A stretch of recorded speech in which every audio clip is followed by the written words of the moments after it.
దేవుడికి స్తోత్రం. మీకందరికీ నా శుభాలు, క్రీస్తునామాన వందనాలు చెప్తున్నాను. పరిశుద్ధ దినము నాడు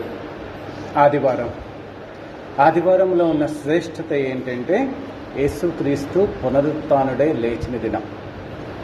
మనమంతా ప్రపంచవ్యాప్తంగా క్రైస్తవులంతా ప్రతి ఆదివారం ఎందుకు కూడుకుంటారంటే నీ దేవుడు అంటే ప్రపంచవ్యాప్తంగా యేసుక్రీస్తు నమ్ముకున్న వారి యొక్క దేవుడు మనందరి కోసం ఈ లోకానికి వచ్చి మనందరి కొరకు సిలువలో చనిపోయి పునరుత్థానుడై మరణాన్ని జయించిన జయశీలుడుగా మృత్యుంజయుడిగా ఈ రోజు నాడు లేచి ప్రపంచ మానవాడికి బలమైన నిరీక్షణ ఇచ్చాడు. కాబట్టి ఆ మృత్యుంజయుడిగా యేసుక్రీస్తు నామాన్ని మనం ఆరాధించడానికి ఆయన అర్హత కలిగిన దేవుడి యొక్క ప్రియమైన కుమారుడిగా ప్రపంచవ్యాప్తంగా ఈ రోజు నాడు ఆయన ఆరాధన అనేది జరుగుతూ ఉంటుంది. ఇదే పునరుత్థాన దినము, ఇదే ఆదివారము దేవుడు ప్రశంసించబడే దినముగా ఆయన పునరుత్థానుడైన దినాన్ని ప్రపంచవ్యాప్తంగా జరుపుకుంటూ దేవుడు మన కొరకు సిలువలో చేసిన యాగాన్ని ప్రపంచ మానవాళి స్తుతిస్తూ ఘనపరుస్తూ దానికి సాదృశ్యముగా మనం ఆదివారం నాడు చర్చిసుకొచ్చి ఆయన ఆరాధిస్తూ ఉంటాం. అంటే పునరుత్థాన దినాన్ని మనం ఆదివారం అనుకుంటాం, కానీ ప్రతి ఆదివారం యేసుక్రీస్తు నీ కొరకు నా కొరకు చనిపోయి తిరిగి లేచి మనందరి జీవితాల్లో నిరీక్షణని, మనందరి జీవితాల్లో ఆరోగ్యాన్ని, మనందరి జీవితాల్లో మరణం మీద విజయాన్ని ఇచ్చిన దినముగా మనం ఆయన్ని ఆరాధిస్తామన్న సత్యాన్ని తెలుసుకోండి. క్రీస్తు లేపబడని ఎడల క్రైస్తవ్యమే లేదు. యేసుక్రీస్తు పునరుత్థానుడై మరణాన్ని జయించి జయశీలుడుగా లేకపోతే ప్రపంచంలో క్రైస్తవ్యం అనేది ప్రకటించబడేది కాదు. మనం ఆయన్ని నమ్ముకొని ఆయనకి విశ్వాసులుగా ఉండేవాళ్ళమే కాదు, క్రైస్తవ్యం అనేది ప్రపంచంలోనే ఉండేది కాదు. యేసుక్రీస్తు ఈ లోకానికి వచ్చింది నిజమో, చనిపోయింది నిజమో, తిరిగి లేచింది మూడో నాడు తిరిగి లేచింది నిజమో ప్రపంచ మానవాళికి కనబడి ఆ మరణం మీద విజయం నేను సాధించాను కాబట్టి మీకు కూడా మీ యొక్క జీవితాల్లో వచ్చిన మరణం మీద నుంచి విజయాన్నిచ్చి మిమ్మల్ని అందరినీ పరలోక రాజ్యానికి తీసుకెళ్లగలిగిన శక్తి మంతుడని నిరూపించుకున్న దినము కాబట్టి మనము మనస్ఫూర్తిగా ఆరాధిస్తున్నాము, గణపరుస్తున్నామన్న విషయాన్ని మనం తెలుసుకోవాలి. ప్రియమైన దేవుని బిడ్డలారా, ఈరోజు దేవుడి వాక్య భాగం కింద ప్రకటన గ్రంథము 1వ అధ్యాయము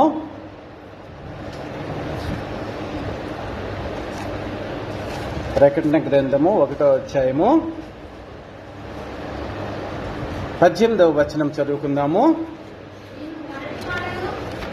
చదువమ్మా. నేను మొదటి వాడను, కడపటి వాడను, జీవించువాడను, మృతుడనైతిని కాని ఇదిగో యుగ యుగములు సజీవుడనై ఉన్నాను, మరియు మరణము యొక్కయు పాతాళ లోకము యొక్కయు తాళపు చెవులు నా స్వాధీనములో ఉన్నవని యేసుక్రీస్తు పద్మస దివిలో యోహాను భక్తుడికి కనపడుతున్నాడు.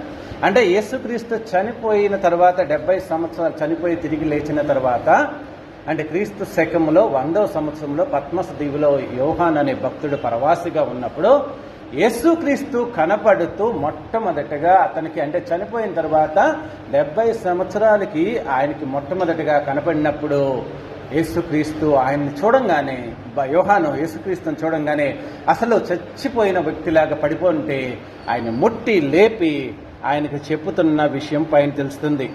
అంటే ఈ 17వ వచనం చూడగానే నేను ఆయనను చూడగానే చచ్చిన వాని వలె ఆయన పాదముల యొద్ద పడి తిని ఆయన తన కుడి చేతిని నా మీద ఉంచి నాతో ఇట్లడెనో, భయపడకుమో, నేను మొదటి వాడను, కడపటి వాడనో, జీవించువాడనో, మృతుడనైతిని గాని ఇదిగో యుగ యుగములు సజీవుడనై ఉన్నాను, మరియు మరణము యొక్కయు పాతాళ లోకము యొక్కయు తాళపు చెవులు నా స్వాధీనములో ఉన్నవి.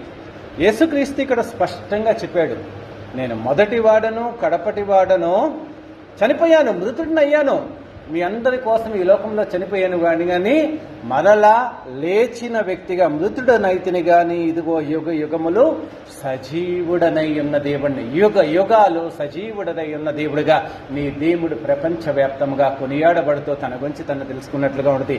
అదే పైన 8వ వచనంలో ఏమిటంటే అల్ఫయు ఒమేగయు నేనే, వర్తమాన భూత భవిష్యత్ కాలాల్లో ఉండువాడను నేనే అని సర్వాధికారియు దేవుడు నాకు ప్రభువు సెలవిచ్చుచున్నాడు. భూత వర్తమాన భవిష్యత్ కాలాల్లో ఉండే సర్వాధికారియగు దేవుడు అని చెప్పి నీ దేవుడు కీర్తించబడుతూ కొనియాడబడుతున్నట్లుగా బైబిల్ గ్రంథంలో ఉన్నాడు. కాబట్టి ఆయన చనిపోయి తిరిగి లేచాడు. ఆయన పూర్వము ఉన్నవాడు, ఇప్పుడు ఉన్నవాడు, నిత్యము అంటే వర్తమాన కాలంలో కూడా భవిష్యత్ కాలంలో కూడా ఉండే దేవుడిగా, సదాకాలము జీవించే దేవుడిగా, ప్రపంచవ్యాప్తంగా అందరికీ తెలియపరుచుకున్న దేవుడిగా ఉన్నాడు. మరి యేసుక్రీస్తు ఈరోజు తిరిగి లేచిన, మరణాన్ని జయించిన అంటే పునరుత్థాన దినముగా మనమందరము జరుపుకుంటున్నామన్న సత్యాన్ని తెలుసుకోండి. మరి పునరుత్థానం అనేది యేసుక్రీస్తు ఎలా చేశాడు, ఎందుకు చేశాడు, దాని గురించి ఎవరైనా ఏదన్నా మిమ్మల్ని అడిగితే మీరు దాని గురించిన వివరంగా చెప్పగలిగిన ఆలోచన విధానము మీ జీవితాల్లో ఉన్నదో లేదో మిమ్మల్ని మీరు పరిశీలించుకోండి. మీ దేవుడు చనిపోయాడంటే కదా, ఎందుకు చనిపోయాడు? మీ దేవుడు చనిపోయాక 3వ రోజు తిరిగి లేచాడంటారు కదా, అది నిజమా? ఆయన తిరిగి లేచాడా? తిరిగి లేవాల్సిన అవసరం ఏంటి? ఇదంతా మేము నమ్మాలా లేదా అనేది ప్రపంచవ్యాప్తంగా మీ స్నేహితులు కానీ, మీ కుటుంబ సభ్యులు కానీ, ప్రతి వ్యక్తి ప్రపంచంలో అడిగే వ్యక్తులకి మీరు నిజమైన సమాధానము చెప్పగలిగిన వ్యక్తులుగా ఉన్నప్పుడే మీరు దేవుణ్ణి పరిపూర్ణమైన నమ్మకముతో హృదయపూర్తిగా ఆరాధిస్తున్నట్లు. అలా కాకోకుండా అది కూడా మేము తెలుసుకొని చెప్తాము, అది కూడా మాకు తెలియదు, మేము మా పాస్టర్ గారి దగ్గరికి వస్తే చెప్తారు, లేకపోతే వేరే వాళ్ళ దగ్గరికి వెళ్ళండి అని అంటున్నారంటే మీకే ఆయన పునరుత్థానుడయ్యాడన్న శక్తి, ఆయన శక్తిని, పునరుత్థానపు శక్తిలో ఉన్న గొప్ప అనుభవాన్ని కానీ, బలాన్ని కానీ, దాంట్లో ఉన్న గొప్ప దైవత్వాన్ని కానీ మీరు తెలుసుకున్నట్లుగా జనాభా అనుకుంటారు. కాబట్టి దాని గురించి పూర్తిగా విశదంగా పునరుత్థాన శక్తి, మా దేవుడు మరణాన్ని జయించిన మృత్యుంజయుడని మీరు కూడా బలమైన సాక్ష్యం ఇచ్చేటట్లుగా దేవుడి గురించి తెలుసుకునే క్రైస్తవులుగా, యోధులుగా ఉండాలని దేవుడు కోరుకుంటున్నాడు.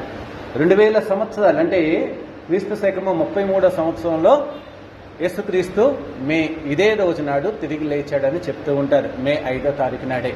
మరి అప్పటి నుంచి చెప్తూనే ఉంది యేసుక్రీస్తు తిరిగి లేచాడు అని 2000 సంవత్సరాలు సుమారుగా ప్రపంచవ్యాప్తిగా మానవాళికి ప్రకటించబడుతున్నా కానీ మనకు సంబంధించిన వ్యక్తుల మనసుల్లో ఉన్న వారి యొక్క అంటే వారికి ఉన్న ఆలోచనలు కానీ, వారికి ఉన్న అంటే దాంట్లో ఉన్న ప్రతి దానిలో ఉన్న వివరణ కానీ మనం ఇవ్వలేకపోతే, వాళ్ళకున్న సమస్యలను కానీ, వాళ్ళకున్న దాంట్లో ఉన్న ప్రశ్నలను కానీ మనం తీర్చలేకపోతే అది చాలా కష్టమైనది అనే సంగతి చెప్తున్నారు. మీరు క్రైస్తవుడు అంటే నీ దేవుళ్ళలో ఉన్న గొప్పతనం తెలుసుకోవాలి, ఆయన ఈ లోకానికి ఎందుకు వచ్చాడో తెలుసుకోవాలి, ఎందుకోసం నీకోసం చనిపోయాడో తెలుసుకోవాలి, ఎందుకోసం మనగా మృత్యుంజయుడై తిరిగి లేచాడన్న సత్యాన్ని అంటే ఈ సువార్త స్పష్టంగా ప్రతి వ్యక్తి తన హృదయ అంతరంగంలో తెలుసుకున్న వ్యక్తి ప్రపంచానికి ఆ సువార్తని బలముగా ప్రకటించగలిగిన వ్యక్తిలాగా ఉండాలని దేవుడు కోరుకుంటున్నాడు.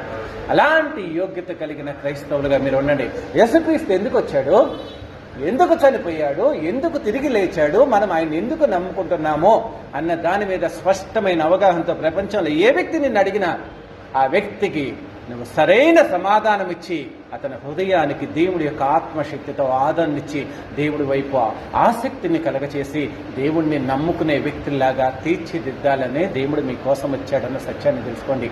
అది తెలుసుకోవటానికి ప్రతి ఆదివారం మనము చర్చస్కి వచ్చి దేవుడి యొక్క వాక్యాన్ని వింటున్నాము, మనము ఆత్మీయంగా బలం పొందుతున్నాము, ఆత్మీయంగా శక్తి పొందుకుంటున్నాము. మనలో ఉన్న లోకరీతిగా ఉండేవాళ్ళు వేరే వాళ్ళంతా మనల్ని ఎక్కడ అపహసిస్తారో, అవహేళన చేస్తారో అని పిరికితనం కలిగిన మనలో ఉన్న ఆత్మను తీసేసి ధైర్యం కలిగిన ఆత్మనిచ్చి, ఇంద్రియ నిగ్రహము శక్తిని కలిగిన ఆత్మనిచ్చి, నిన్ను నువ్వు జయించుకోగలిగిన శక్తినిచ్చి, దేవుడి యొక్క శక్తితో దేవుడి యొక్క శక్తిని ఇతరులకి ప్రపంచానికి చాటి చెప్పగలిగిన వ్యక్తిలాగా తీర్చిదిద్దటమే దేవుడి యొక్క ముఖ్యమైన ఉద్దేశం అన్న సత్యాన్ని తెలుసుకోండి. అంటే నిన్ను ఇంద్రియ నిగ్రహము కలిగిన వ్యక్తిగా తీర్చిదిద్దటము అంటే నిన్ను నువ్వు జయించగలిగి దేవుడికి నచ్చిన బిడ్డలాగా నిన్ను రూపాంతరము చెందటం ఒకటి, ఆయన యొక్క శక్తిని ప్రపంచానికి చాటి చెప్పే వ్యక్తిలాగా నేను తీర్చిదిద్దాలన్న ఆలోచనతోనే దేవుడు చర్చస్ పెట్టాడన్న సత్యాన్ని తెలుసుకోండి. ఈరోజు దేవుడి యొక్క పునరుత్థాన దినం గురించి మాట్లాడుకున్నాం. అపోస్తలుల కార్యములు 2వ అధ్యాయము 24వ వచనం చదువుకున్నాము. అపోస్తలుల కార్యములు 2వ అధ్యాయము 24వ వచనము, మరణము ఆయనను బంధించి ఉంచుట అసాధ్యము గనక దేవుడు మరణ వేదనలను తొలగించి ఆయనను లేపెను. అంటే పైన 23వ వచనం మీరు చూసినట్లే దేవుడు నిశ్చయించిన సంకల్పమును అనగా ఆయన భవిష్యత్ జ్ఞానమును అనుసరించి అప్పగించబడిన ఆయనను మీరు దుష్టుల చేత సిలువ వేయించి చంపితిరి. మరణము ఆయనను బంధించి ఉంచుట అసాధ్యము గనుక దేవుడు మరణ వేదనలను తొలగించి ఆయనను లేపెను. దేవుడి యొక్క భవిష్యత్ జ్ఞానము, దేవుడి యొక్క సంకల్పం ప్రకారం ఇదంతా జరిగింది. ఆయన ఈ లోకానికి రావటము, చనిపోవటము, తిరిగి లేపటం అనేది దేవుడి భవిష్యత్ సంకల్పంలో మనందరికీ అనాదిగా మనందరికీ రక్షణ కలుగు చేయాలి. మనందరికీ పాపాల నుంచి మనందరినీ విమోచించి పరిశుద్ధులుగా తీర్చిదిద్దాలి. మనందరినీ ఆయన జనాంగంగా తీసుకోవాలి. మనందరినీ ఆయన మార్గాల్లో నడిపించాక పరలోక రాజ్యంలో నిత్యత్వంలో ఆయనతో పాటు సదాకాలము మనం ఆయనతో పాటు ఉండాలి అనే బలమైన దేవుడి యొక్క సంకల్పము, ఆయన భవిష్యత్ జ్ఞానాన్ని అనుసరించి దేవుడి యొక్క భవిష్యత్తు నిశ్చయించిన సంకల్పమును, ఆయన భవిష్యత్తు జ్ఞానమును అనుసరించి యేసుక్రీస్తు ఈ లోకానికి వచ్చి చనిపోయాడు. అంటే నీ కొరకు నా కొరకు చనిపోయాడు అనేది మనం తెలుసుకున్నాం. ఈ రోజు నాడు ప్రపంచం మొత్తం మరణ భయం చేత ఉన్నది. ఎప్పుడు చచ్చిపోతామో, చచ్చిపోతే మనకేంటి, మనం ఎక్కడికి వెళ్తాం, ఇది చాలా, ఈ జీవితం అనేది చనిపోయాక ఇంతటితో ఆగిపోతే మనం తిని తాగి సుఖించి ఈ లోకంలో మనకు నచ్చినట్లు జీవించవచ్చు కదా అనే అంతవరకే జీవితం అయితే మనకు నచ్చినట్లుగా జీవించవచ్చని ఇష్టానుసారంగా జీవించే ప్రపంచం ఉన్నప్పుడు దేవుడు అది కాదు, చనిపోయిన తర్వాత నీకు తీర్పు అనేది ఉంటుంది, మంచిగా జీవిస్తే పరలోక రాజ్యానికి తీసుకెళ్తాను, అలా కాకుండా నీకు నచ్చినట్లుగా జీవిస్తే నీకు తీర్పు అనేది ఉంటుంది అని ఒక విధమైన భయాన్ని కలుగు చేయడానికి పునరుత్థాన తిరుమనాడు మరణాన్ని జయించిన జయశీలుడుగా లేచి మరణాన్ని జయిస్తావు నువ్వు, నన్ను నమ్ముకున్న నీవు కూడా ఒకనొక రోజు నాడు చనిపోయినా కానీ వెంటనే లేపబడి ఆ పరదైసకి నువ్వు నిజముగా దేవుడికి నచ్చినట్లుగా ఉంటే. లాజరు ధనవంతుడు స్టోరీ ఉన్నది మనకి. లాజరు చనిపోయాడు, ధనవంతుడు చనిపోయాడు. ధనవంతుడు పాతాళానికి తొక్కువేయబడితే లాజరు దేవదూతల చేత పరదైసుకి కొనిపోయినట్లుగా యేసుక్రీస్తు చెప్పాడు. అంటే మనము ఈ లోకంలో తనువు చాలించిన దినాన నీవు చనిపోగానే ఈ భౌతికమైన శరీరము చనిపోవచ్చు, కానీ ఆత్మ జీవింపచేసే శక్తి యొక్క ఆ పరిశుద్ధాత్మ శక్తితో దేవదూతలు నిన్ను తీసుకుని వెళ్ళిపోయి పరదైసులో ఉంచుతాయి. అలా కాకోకుండా దేవుణ్ణి నమ్ముకోకపోతే నువ్వు పాతాళానికి వెళ్ళిపోయి ఆ యొక్క శ్మశానంలోని సమాధిలోనే ఉంటావు అన్న సత్యాన్ని మానవాళికి తెలియజేయడానికి ఆయన మృతుడై తిరిగి లేచినట్లుగా బైబిల్ గ్రంథం చెప్తుంది.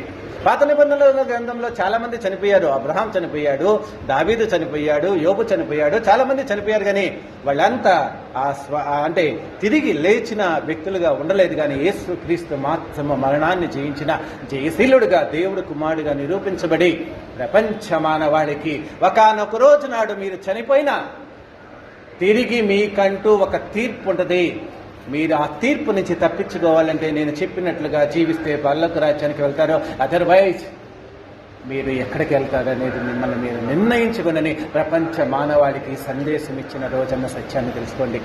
ప్రియమైన దేవుని బిడ్డలారా, మరి మీ యొక్క జీవితాల్లో యేసుక్రీస్తుని ఎందుకు నమ్ముకున్నారని దీన్ని బట్టి మిమ్మల్ని మీరు పరీక్షించుకోండి. యేసుక్రీస్తు అంటే ఆయన మార్తతో చెప్తాడు యోహాను సువార్త 11వ అధ్యాయం 25-26 వచనాల్లో, ఈ లోకంలో జీవించినప్పుడే నేనే పునరుత్థానము, నేనే జీవము అని చెప్పాడు. నేనే పునరుత్థానము, నేనే జీవం అంటే నేను చనిపోయినా తిరిగి లేస్తాను, నేనే పునరుత్థానాన్ని మరణాన్ని జయించగలిగిన జయశీలుడు నేనే. ఈ లోకంలో జీవించి ఉన్నప్పుడే యోహాను సువార్త 11వ అధ్యాయం 25-26 వచనాల్లో లాజరు చనిపోయినప్పుడు మార్తతో మాట్లాడుతూ ఉంటాడు, నా యందు విశ్వాసం ఉంచి చనిపోయిన ప్రతి వాడునో మరలా బ్రతుకుతాడు అని చెప్తాడు. అంటే ఈ లోకంలో జీవించి ఉండంగానే తను చనిపోతానని, తనే పునరుత్థానుడైన శక్తి కలిగిన ఆ శక్తి కలిగిన దేవుడిగా ప్రపంచ మానవాళికి ప్రకటించుకున్న దేవుడిగా ఉన్నాడు. చనిపోయిన తర్వాత తిరిగి లేచాక ఈ రోజు నాడు ప్రకటించుకోవడం, మనం ప్రకటించడం మన సాక్షి కాదు. కానీ ఆయన చనిపోవటానికి ముందే నేను చనిపోతాను, మీకు అందరి కోసం చనిపోతాను, మీ అందరిని కోసమని చనిపోయి తిరిగి లేస్తాను అని చెప్పి ప్రపంచ మానవాళికి అంత జన సమూహానికి ప్రతి వ్యక్తికి చెప్పిన వ్యక్తిగా ఉన్నాడు. ఆయన పునరుత్థానుడు. పునరుత్థాన శక్తి నాలో ఉంది, పునరుత్థానపు ఆత్మ నాలో ఉంది, నాలో ఉన్న పరిశుద్ధాత్మ నన్ను పునరుత్థానం చేయగలదని ఈ లోకములో ఉండగానే ఒక మనిషిని బ్రతికిచ్చేటప్పుడే నా అంతటా నేను చనిపోయి తిరిగి లేస్తాను. లాజరుని యేసుక్రీస్తు లాజరు బయటికి రా అంటే ఈయన నోటి మాట చేత శక్తి చేత అతను లేచాడు. కానీ యేసుక్రీస్తుని ఏ శక్తి లేకోకుండా మరణము నుంచి తిరిగి లేపగలిగిన ఆత్మని, పరిశుద్ధాత్మని దేవాది దేవుడే అతనికి ఇచ్చినట్లుగా బైబిల్ గ్రంథం చెప్తుంది. ఆయన ఇందుకోసం చనిపోయి తిరిగి లేచాడనేది బైబిల్ గ్రంథంలో యేసుక్రీస్తు ఈ లోకంలో ఉండగానే మనకు చెప్పాడు. అదొకటి చదువుకొని మన వాక్య భాగంలోకి వెళ్దాము. యోహాను సువార్త 10వ అధ్యాయము 18వ వచనం ఒకసారి చదువుకుందాము. యోహాను సువార్త 10వ అధ్యాయం 18వ వచనము. ఎవడను నా ప్రాణము తీసుకొనడు, నా అంతట నేనే దాన్ని పెట్టుచున్నాను, దాన్ని పెట్టుటకును నాకు అధికారము కలదు, దానిని తిరిగి తీసుకొనుటకును నాకు అధికారం కలది, నా తండ్రి వలన ఈ ఆజ్ఞ పొందుతున్నాడు. యేసుక్రీస్తు బతికి ఉన్నప్పుడే ఇది చెప్తున్నాడు. ఎవడను నా ప్రాణమును తీసుకొనడు, నా అంతట నేనే దానిని పెట్టుచున్నాను, దానిని పెట్టుటకు నాకు అధికారం కలదు, దానిని తీసుకొనుటకు దేవుడు నాకు అధికారం ఇచ్చాడు, నా తండ్రి వలన ఈ ఆజ్ఞ పొందితినని చెప్పాడు. యేసుక్రీస్తు ఈ లోకంలో ఉన్నప్పుడు ఏం చెప్పాడంటే, ఎవడికి నా ప్రాణం మీద అధికారం లేదు, ఎవడు నన్నేం చంపేసేయలేడు, దాని మీద సర్వ హక్కులు, చనిపోవటానికి కానీ తిరిగి లేవటానికి కానీ ప్రతిదీ నా మీదే, నాకే అధికారం ఉన్నదని ప్రకటించిన దేవుడుగా ఉన్నాడు. ఈ రోజు ఏదో దేశంలో ఉన్న పాస్టర్లు చెప్పడం కాదు, ఆయన మృత్యుంజయుడే లేచాడు లేచాడు లేచాడు అని ప్రపంచ మానవాడికి చెప్పడం కాదని, ఆయన బ్రతికి ఉండగానే నా ప్రాణం మీద ప్రపంచంలో ఏ వ్యక్తికి అధికారం లేదు, నా తండ్రి దాని మీద నాకే అధికారం ఇచ్చాడు, నేను చనిపోవాలన్నా చనిపోగలను, తిరిగి లేవాలన్నా లేవగలను, కాబట్టి అంతటి శక్తి కలిగిన దేవుడి కుమారుడిని నేను అని ప్రపంచ మానవాడికి చెప్పాడు. అయితే ఈయన ఎందుకు తిరిగి లేవవలసిందనేది పైన వచనాల్లో చెప్తాడు. ఆ పైన వచనాల్లో మన 14వ వచనం నుంచి చదివినట్లయితే, నేను చదువుతాను. నేను గొర్రెలకు మంచి కాపరిని, తండ్రి నన్ను ఎలాగ ఎరుగునో నేను తండ్రిని ఎలాగ ఎరుగుదనో అలాగే నేను నా గొర్రెలను ఎరుగుదనో, నా గొర్రెలు నన్ను ఎరుగునో, మరియు నా గొర్రెలకు నా కొరకు నా ప్రాణము పెట్టుచున్నాను. ఈ దొడ్డివి కాని వేరే గొర్రెలను నాకు కలవు, వాటిని కూడా నేను తోడుకొని రావలెను, అవి నా స్వరము మీదను. అప్పుడు మంద ఒక్కటియు గొర్రెల కాపరి ఒక్కటియు అగును. నా గొర్రెల కోసము నేను ప్రాణం పెడుతున్నాను అంటే, ఇశ్రాయేలు ప్రజల కోసం నేను ప్రాణం పెడుతున్నాను, గొర్రెలకు మంచి కాపని అని చెప్పిన దేవుడు ఆ ఇశ్రాయేలు ప్రజల కొరకు ప్రాణం పెడుతూ మరలా నా యొక్క దగ్గర మందలు, నా యొక్క దాంట్లో లేని గొర్రెలు కూడా ఉన్నాయి అంటే అన్యజనులు కూడా ఉన్నారు, వాళ్ళందరి కోసం కూడా నేను ప్రాణం పెట్టి నేను విమోచించిన క్రయధనం రక్తం ద్వారా వాళ్ళని కూడా విమోచించి ఆ మందని ఇశ్రాయేలు ప్రజల్ని, అన్ని జనులని అందరినీ ఒకే చోట నా గూటికి తెచ్చి వాళ్ళందరినీ రక్షించటం కోసం నా ప్రాణం పెడుతున్నాను అని చెప్పి తిరిగి లేచిన వ్యక్తిగా ఉన్నాడు. అంటే యేసుక్రీస్తు ఈ లోకానికి రావటంలో ఉద్యమం చేస్తుందో తెలుసా?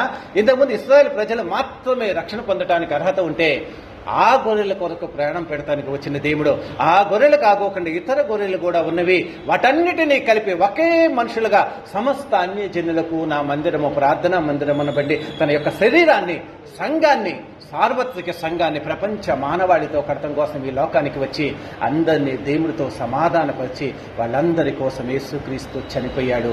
ఆ చనిపోయిన వ్యక్తి తన ప్రాణాన్ని తీసుకోవటానికి కూడా తనకే అధికారం కలదని చెప్పాడు.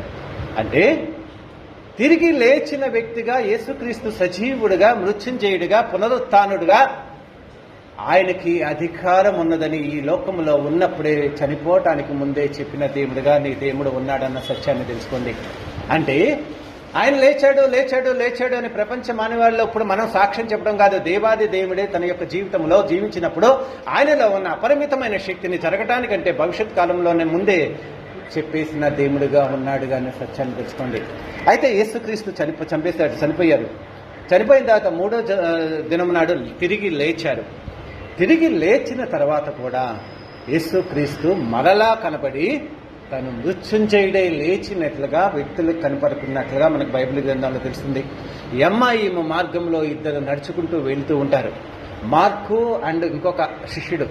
వాళ్ళిద్దరు నడుచుకుంటూ వెళ్ళిపోతుంటే చనిపోయిన దేవుడు రాత్రి యెరూషలేము జరిగిన ఒక యేసుక్రీస్తు వాళ్ళతో ఒక సాధారణమైన వ్యక్తిలాగా నడుచుకుంటూ మాట్లాడుకుంటూ వెళ్తుంటే వాళ్ళు వింటూ ఉంటారు, యెరూషలేములో జరిగిన సంగతులు నువ్వు ఎరగవా? యేసుక్రీస్తు అనే వ్యక్తిని చంపేశారు, ఆయన తిరిగి లేచాడని అనుకుంటున్నారు, అదంతా అని నువ్వు ఎరుగువా అంటున్నప్పుడు యేసుక్రీస్తు వాళ్ళతో ఎంత స్పష్టంగా తన గురించి చెప్పుకున్నాడని బైబిల్ గ్రంథాలు మనం చూసినట్లయితే లూకాసు వార్త 24వ అధ్యాయము 25, 26 వచనాలు చదువుకోండి. 24వ అధ్యాయం 25, 26 వచనాలు.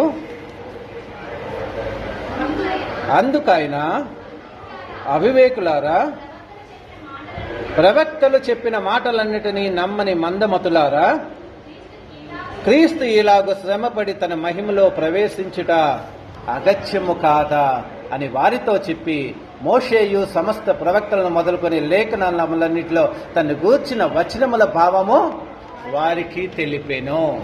అంటే అమ్మాయి మార్గంలో వాళ్ళిద్దరు నడుచుకుంటూ వెళ్తూ దేవుడు లేచాడు లేచాడు లేచాడని చెప్పుకుంటున్నారంటే వాళ్ళకి స్పష్టముగా దేవుడి గురించి చర్చించుకుంటున్న వాళ్ళ మధ్యలోకి వచ్చేసేసి, మీరు ఇంత అవివేకంగా ఉన్నారేంటి? మోషే గాని ప్రవక్తలు గాని లేకపోతే యేసుక్రీస్తుగా ఈ లోకంలో బ్రతికి ఉన్నప్పుడు ఎంత స్పష్టంగా చెప్పాడు, తిరిగి లేస్తానని చెప్పాడు కదా, అది నిజము కదా అని చెప్పి వాళ్ళ యొక్క మనోనేత్రాలు తెరిపించి యేసుక్రీస్తుగా కనపడినట్లుగా ఉంటుంది. అంటే ఆయన యొక్క మరణము నిజమని స్పష్టముగా కనబడ్డాడు. అదే అపోస్తలుల కార్యములు 1వ అధ్యాయము 3వ వచనం చూసినట్లయితే, అపోస్తలుల కార్యములు 1వ అధ్యాయం 3వ వచనములో, ఆయన శ్రమ పడిన తర్వాత 40 దినముల వరకు వారికి అగుపడుచు దేవుని రాజ్య విషయములను గురించి బోధించుచు అనేక ప్రమాణములను చూపి వారికి తన్ను తాను సజీవునిగా కనపరుచుకొనెను. యేసుక్రీస్తు తిరిగి లేచిన తర్వాత 40 దినాలు కనబడ్డాడని చెప్పి స్పష్టంగా కనబడుతుంది. అంటే చనిపోకముందు నేను తిరిగి లేస్తాను, నా ప్రాణం మీద నాకే అధికారం కలిగిన దేవుడు తిరిగి లేచిన తర్వాత అమ్మాయి మార్గంలో కనబడ్డాడు, తన యొక్క శిష్యులు మొత్తానికి కనబడ్డాడు, అందరికీ కనబడిన దేవుడు ఇక్కడ 40 దినములు అందరికీ కనబడుచు లేఖనాలన్నీ నెరవేర్ని ఇలా నెరవేర్ని అని ఆయన అందరినీ ఆదరిస్తూ, నేను మృత్యుంజయుడి లేచాను, నేను సజీవుణ్ణని చూపించుకుంటూ 40 దినాలు కనబడినట్లుగా ఉన్నది.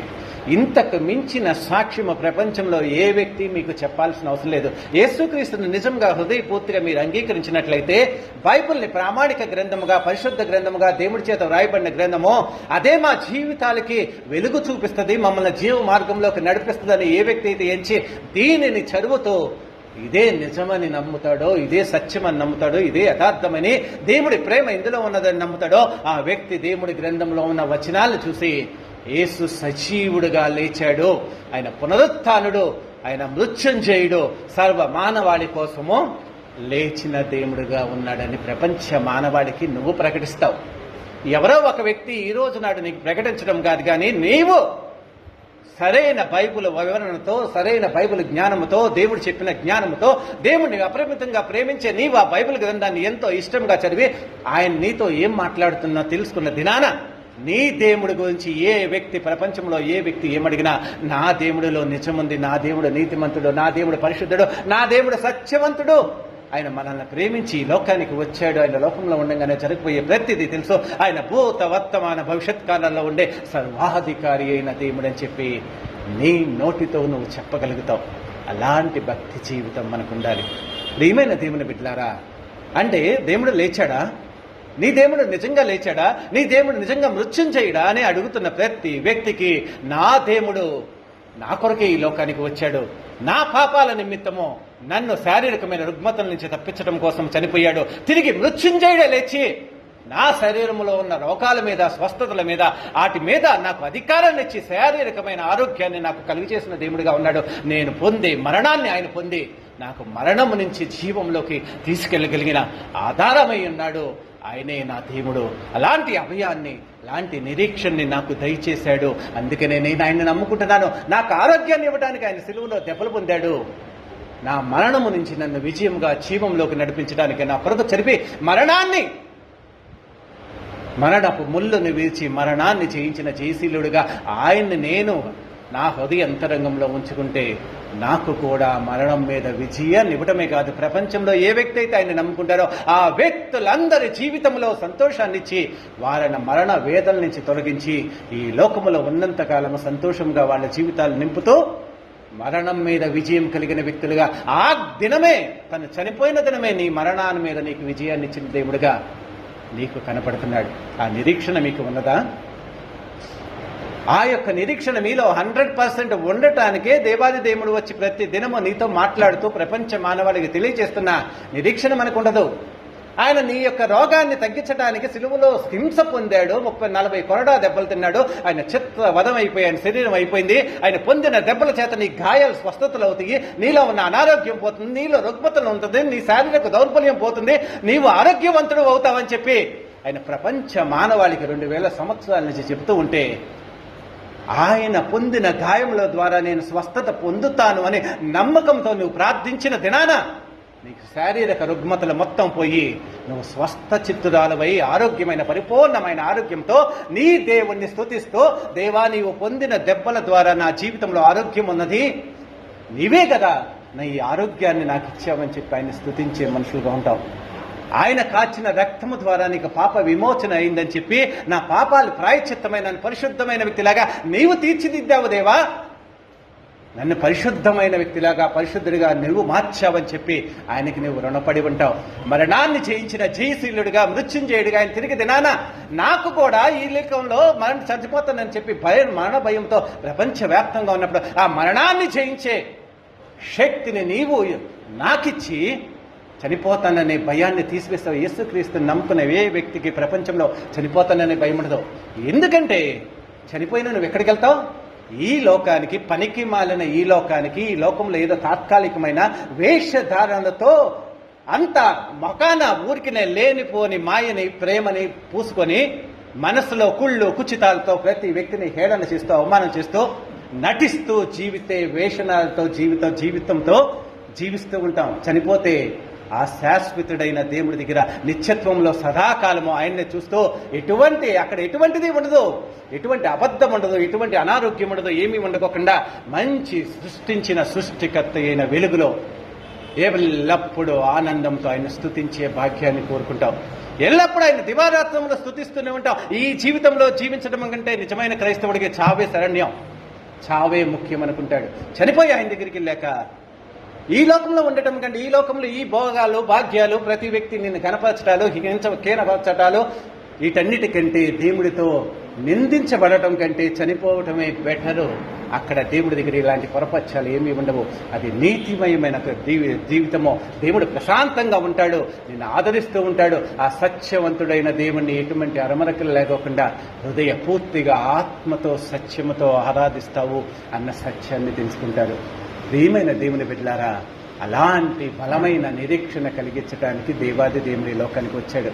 మనమంతా నటిస్తూనే ఉంటాం, దేవుడిని మోసం చేస్తూనే ఉంటాం, మనల్ని మనం మోసం చేసి ఎన్ని సంవత్సరాలు నీ జీవితంలో దేవుడు ఇన్ని కార్యాలు చేసి ఆయన నీ కొరకు చనిపోతే ఆయన నువ్వు ఎలా ప్రేమిస్తున్నావు? నిన్ను నువ్వు పరిశీలించుకో. లోకంలో ఒక వ్యక్తి నీకు ఏదన్నా సహాయం చేస్తేనే ఆ వ్యక్తిని దేవుడు అంటావు. నీ మూలంగా నేను బ్రతికాను, నీ మూలంగానే జీవిస్తున్నాను, నిన్ను పెళ్లి చేసుకోవడం మూలంగానే నా జీవితంలో ఎంత సంతోషంగా ఉన్నాను, నేను మీకు తల్లిదండ్రులు నవ్వటం మూలంగానే నేను సంతోషంగా ఉన్నాను. లోకంలో ఉన్న సాధారణమైన ఎందుకు పనికిమాలిన వ్యక్తిని మనం గౌరవపరుస్తూ నీ మూలంగా నేను జీవించి ఉన్నాను, నీ మూలంగా నాకు సంతోషం కలిగింది అని ఈ వ్యక్తుల్ని నువ్వు ఇంతగా గణపరుస్తుంటే నిన్ను సృష్టించిన సృష్టికర్త అయిన దేవుడు, నిన్ను కాపాడుతున్న దేవుడు నిరంతరము భూత వర్తమాన భవిష్యత్ కాలాల్లో నీకు సర్వాధికారి ఉండి నువ్వు చనిపోయిన తర్వాత కూడా మరణపు ముళ్ళుని వేచి నీకు నిత్య జీవంలోకి ప్రవేశింపచేసి పరలోక రాజ్యంలో నిత్యత్వంలో సదాకాలము నిన్ను ఆయనతో పాటు నిలుపుకోగలిగిన ఆ దేవుడికి నువ్వు ఎంతగా స్తుతి చెల్లించాలి, ఎంతగా ప్రాధేయపడాలి, ఆయన పట్ల ఎంత గౌరవాన్ని ప్రకటించాలి. అందులో నువ్వు ఎంత 10% అన్న ఇస్తున్నావా? యథాలాపమైన భక్తి. దేవుడు మన జీవితాల్లో ఏదో మేలు చేస్తాడనే వ్యక్తి, అలాంటి మీ కొరకు ఆయన చనిపోయి తిరిగి లేచిందని మిమ్మల్ని మీరు ప్రశ్నించుకోండి. నిజమైన క్రైస్తవుడు ఎవరైనా ఉన్నాడంటే నీ దేవుడిలో ఉన్న శక్తిని ప్రపంచం మొత్తానికి తెలియజేయాలి. నువ్వు ఒక వ్యక్తి నువ్వు గొప్పతనాన్ని చూస్తేనే లోకంలో ఆ వ్యక్తి యొక్క గొప్పతనాన్ని ప్రతి వ్యక్తికి చెప్తూ ఉంటావు. అతడు వీరుడు, శూరుడు, అందగాడు, మంచిగా ఉంటుంది, ధనవంతుడు, కోటేశ్వరుడు, లోకంలో గొప్ప ఉన్నతమైన స్థానంలో ఉన్నాడని లోకంలో ఉన్న గొప్ప చిన్న ఘనతలని చూసి ఆ ఘనతలని కొనియాడుతున్నప్పుడు నీ దేవుడిలో ఉన్న దైవత్వాన్ని, నీ కోసం చనిపోయాడని, నీ కోసం తిరిగి లేచాడని, మరణం మీద నీకు విజయాన్ని ఇచ్చాడని, ఆయన్ని నమ్ముకోవడం మూలంగా నీకు పరలోక రాజ్యంలో నిత్యత్వంలో సదాకాలము నిలిచే శాశ్వతమైన స్థానాన్ని నీకు ఏర్పాటు చేశాడన్న సత్యాన్ని తెలుసుకుంటే నువ్వు ఎలా మామూలుగా ఉంటావు? ఎలా దేవుణ్ణి యథాలాపంగా నమ్ముకుంటావు? అంత సర్వోన్నతుడైన దేవుణ్ణి, అంతగా అర్హతకి, పూజించడానికి, కొనియాడటానికి, కీర్తించడానికి, గణపరచడానికి అర్హత కలిగిన ఆ దేవుడిని నువ్వు ఎలా నమ్ముకుంటున్నావన్న సత్యాన్ని మీరు తెలుసుకోండి. మీ విచక్షణకే, మీ ఆలోచనకే మిమ్మల్ని వదిలేస్తున్నాను.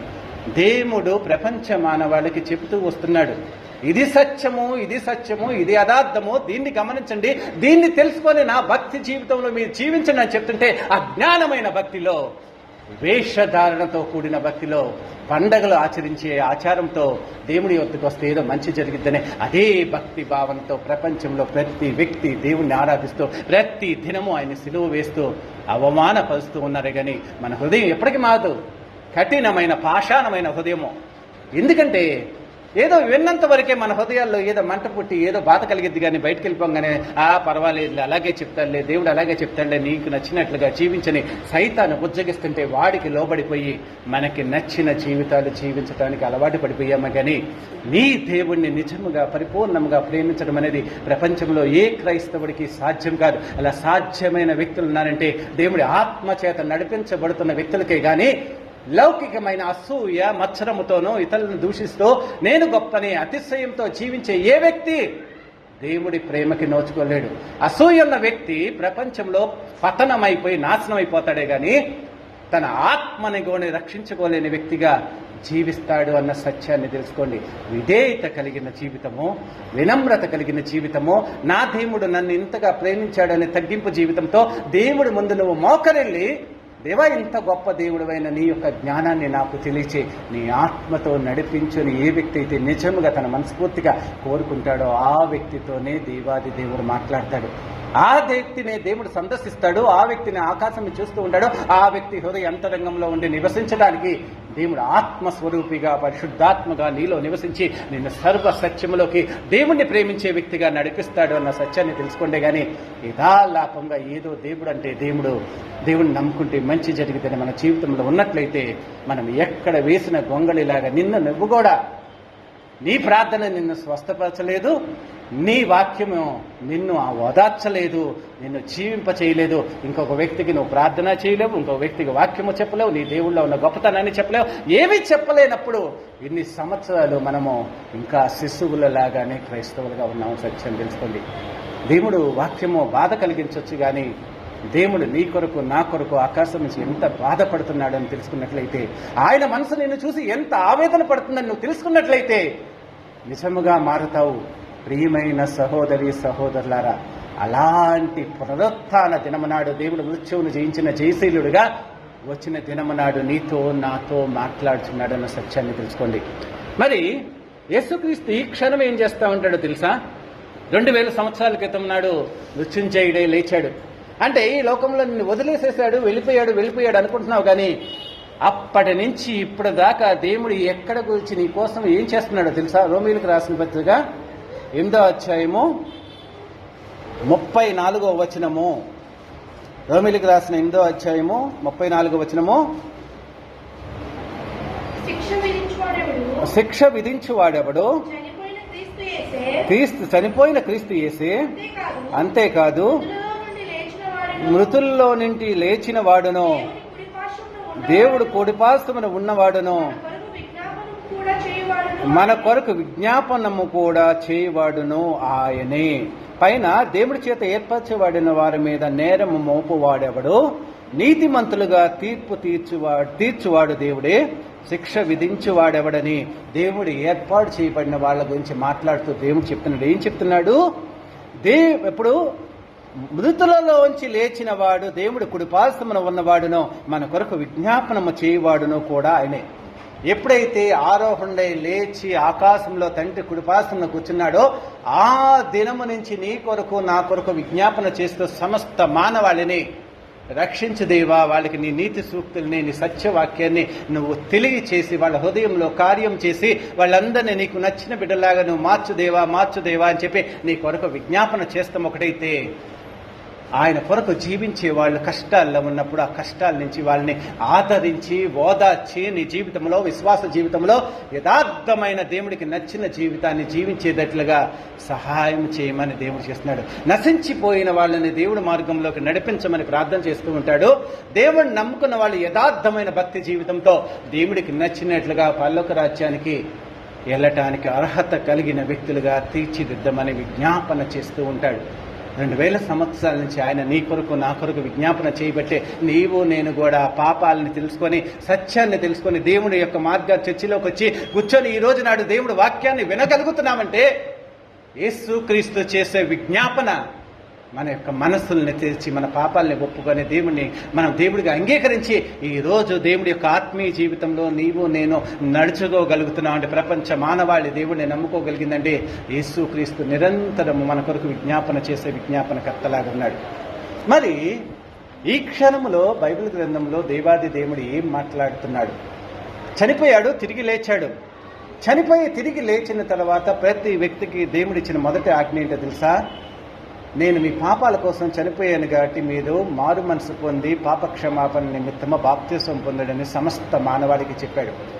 నేను నీకోసం చనిపోయాను, నీకోసం విమోచన క్రయధనముగా సిలువలో రక్తాన్ని చిందించేసి నీ పాపాలన్నిటినీ కొట్టివేశాను. ఆ విషయం నువ్వు తెలుసుకొని నీ పాపాలని ప్రాయశ్చిత్తం చేసే దేవుడిగా నేను నీ హృదయంలో అంగీకరించి దేవుడిగా అంగీకరించి యేసుక్రీస్తు నామాన బాప్తిసం తీసుకో. పాపక్షమాపణ నిమిత్తము మారు మనసు పొంది పశ్చాత్తాపడి ఆయన నిన్ను విమోచించగలిగిన దేవుడిగా నువ్వు బాప్తిసం తీసుకోవాలి అనేది చెప్పిన దేవుడిగా అపోస్తలుల కార్యములు 1వ అధ్యాయం 4వ వచనంలోనే పరిశుద్ధాత్మని పొందుకోండి అని చెప్పి దేవుడు వాగ్దానం ఇచ్చాడు. ఎప్పుడైతే బాప్తిసం తీసుకుంటావో బాప్తిసం తీసుకున్న తర్వాత దేవుడి కొరకు కనిపెట్టి పరిశుద్ధాత్మని పొందుకోవాలి. మేడ గదిలో వాళ్ళు 10 రోజులు 40 దినాలు దేవుడితో ఉంటారు. తర్వాత 10 దినాలు కనిపెట్టి ప్రార్థన చేయటం మూలంగా పరిశుద్ధాత్మ దేవుడిచ్చిన వాగ్దానాన్ని స్వతంత్రించుకొని 1:4 చెప్పాడు. అపోస్తలుల కార్యములు 1:4 ఒక్క సెకండ్ చదువుకొని వాక్య భాగంలోకి వెళ్దాము.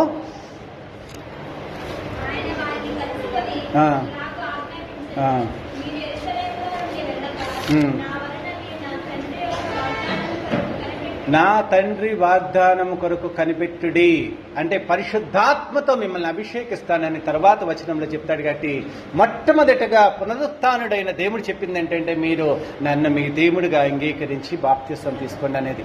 రెండోది నా తండ్రి పొందిన వాగ్దానాన్ని పరిశుద్ధాత్మ శక్తిని మీరు పొందుకోండి అని చెప్పాడు.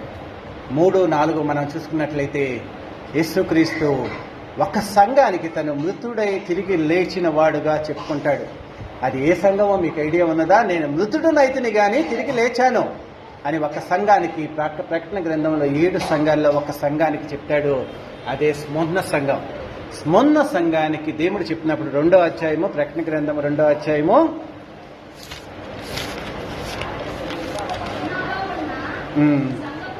8వ వచనము 9వ వచనం చదువు. స్మరణలో ఉన్న సంఘపు దూతకి ఇలాగ వాయము, మొదటి వాడును కడపటి వాడునయుండి మృతుడై మరలా బ్రతికిన వాడు చెప్పు సంగతులనగా పునరుత్థానుడైన దేవుడు మృత్యుంజయుడైన లేదు జయశీలుడైన దేవుడు చెప్పు సంగతులు ఏమనగా ఆ సంఘంతో చెప్తున్నాడు. ఈరోజు మీతో కూడా చెప్తున్నాడు. అంటే పునరుత్థానుడైన దేవుడు సంగతులు చెప్తున్నాడు. అప్పుడు పెంతెకొస్తు దినం నాడు, ఆది పెంతెకొస్తు దినానికి ముందు మీరు బాప్తిసం తీసుకోండి, పరిశుద్ధాత్మని పొందుకోండి అని చెప్పిన దేవుడు 100 సంవత్సరాల తర్వాత యోహాను భక్తుడికి ప్రత్యక్షమై చెప్తున్నది ఏంటంటే సంఘానికి చెప్తున్నాడు. ఏం చెప్తున్నాడంటే నేను ప్రతి దినము వాచ్ చేస్తున్నాను, ప్రతి దినము నేను గమనిస్తున్నాను, నీ జీవితాన్ని నేను గమనిస్తున్నాను, నీ ఆత్మీయ జీవితాన్ని నేను గమనిస్తున్నాను, పరిశీలిస్తున్నాను అని చెప్తున్నాడు. ఏమని చెప్తాడు ఇక్కడ 9వ వచనంలో? నీ శ్రమయో దరిద్రతయో నేను ఎరుగుదునో, అయినను నీవు ధనవంతుడివి. తాము యూదులమని చెప్పుకొనుచు యూదులుగాక సాతాను సమాజానికి వారి వలన నీకు కలుగు దూషణ నేను ఎరుగుదునో, నీవు పొందబో శ్రమకు భయపడకు. సంఘానికి చెప్తున్నాడు, నీకు శ్రమ వస్తుంది, దరిద్రత వస్తుంది, నువ్వు దూషణ పాలవుతున్నావు, నువ్వు నమ్మకంగా దేవుడి కోసం జీవిస్తూ ఆత్మీయ జీవితంలో చక్కగా జీవిస్తున్నావు కాబట్టి నీకు శ్రమలు వస్తాయి, దూషణలు వస్తాయి, నువ్వు వేదనలు వస్తాయి, సమాజం చేత చాలా ఇబ్బందుల్ని అవమానాల్ని ఎదుర్కొంటున్నావు, కానీ నువ్వు చాలా బాధపడుతున్నావు, చాలా కుంగిపోతున్నావు, కానీ నీవు ధనవంతుడివేంటి ఆత్మీయమైన జీవితంలో నీ ఆత్మీయ జీవితం చాలా అద్భుతంగా ఉన్నది. నీవు ధనవంతుడివి. ఈ లోకంలో నువ్వు శ్రమ వస్తుంది, దేవుడి కోసమే కదా శ్రమ. నీకోసం ఈ లోకంలో నువ్వు నిజాయితీగా ఉండటం మూలంగా నీ సంపాదన తగ్గిపోతూ ఉండొచ్చు. నీకు దరిద్రత ఎందుకు వస్తుంది? దేవుడి కోసమే కదా సత్యముగా యథార్థముగా అబద్ధం కాకుండా లంచాలు తీసుకోకుండా నీకు నచ్చినట్లు దేవుడి పట్ల యథార్థమైన భావనతో ఉన్నట్లుగా నీ తృప్తి కలిగి జీవించినప్పుడు నీ జీవితంలో దరిద్రత వస్తుంది. శ్రమలు దేవుడి కోసం యథార్థంగా నువ్వు జీవిస్తే శ్రమలు వస్తాయి. ఇతరులు ఎందుకు దూషిస్తారు నిన్ను? వాళ్ళు పిలిచినప్పుడు వాళ్ళ ఇంటికి వెళ్ళిపోయి వాళ్ళకు సంబంధించిన విందులు వినోదాల్లో పాల్గొన్నప్పుడు నీకు దూషణలు వస్తాయి. ఎవరి కోసం దూషణ? దేవుడి కోసమే కదా. దేవుడి కోసము నువ్వు నిజాయితీగా జీవిస్తున్నప్పుడు ఈ లోకంలో వచ్చే శ్రమ కానీ దరిద్రత కానీ దూషణ కానీ ఇవన్నీ నువ్వు పొందుతున్నావన్న విషయం నేను తెలిసి నేను నిన్ను చూస్తూ ఉన్నాను. కానీ నువ్వు ధనవంతుడివి. నా యొక్క ఆత్మీయ జీవితంలో నువ్వు ఎంతో బలముగా ఉన్నావో, నాకు నచ్చిన ఆత్మీయమైన జీవితాన్ని నువ్వు జీవిస్తున్నావో, బలా నమ్మకమైన దాసుడా, నువ్వు ఎంత నమ్మకంగా ఉన్నావని ఈ స్ఫురణ సంఘానికి చెప్పినట్లుగా మీకు కూడా చెప్తున్నాడు.